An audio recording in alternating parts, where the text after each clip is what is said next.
नाज़रीन, ईद का त्यौहार एक ऐसा मौका होता है जब हर एक की ख्वाहिश होती है कि वो अपने प्यारों के साथ ईद मनाए और घर वालों के साथ इस पुरमसरत मौके से लुत्फ़अंदोज़ हो सके। ताहम कुछ ऐसे अफराद भी हमारे मुआशरे का हिस्सा हैं जो ईद के दिन भी फ़िक्र माश में मुब्तला रहते हैं और घर वालों से दूर रहकर अपनी ईद मनाते हैं। आइए देखते हैं इस हवाले से अरशद शाद की ये खुसूसी रिपोर्ट।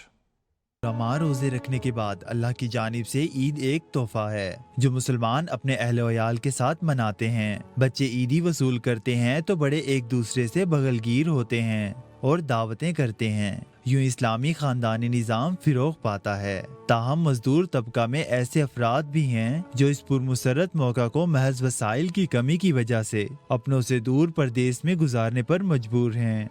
बच्चे याद आते हैं, घर वाला आता है, पड़ोसी याद आ जाते हैं, लेकिन हम सब ईद के दिन के लिए बोलते हैं कि यार ईद मुबारक हो। हमारा भी दिल करता है आपके पास जाने का बेटा, लेकिन मिल नहीं सकते हैं क्योंकि हुक्मरानों और सियासतदानों ने मिलकर गरीब को इतना मजबूर कर दिया है कि वो अभी ईद पर भी नहीं जा सकते हैं।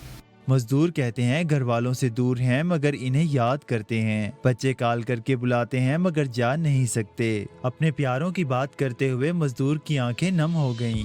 ये ईद का दिन है और हम घरों को नहीं जा सकते हैं। बहन भाइयों को, अम्मी अब्बू को, दोस्तों को, सबको याद करते हैं। ये मजदूरी इधर नहीं है, सब परेशान, सब भाई परेशान है। जमहूरी हुकूमत में हम लोग ऐसा फंसे हुए हैं कि हम लोग ना माँ बाप के साथ, ना भाई बहन के साथ, ना बाल बच्चे के साथ।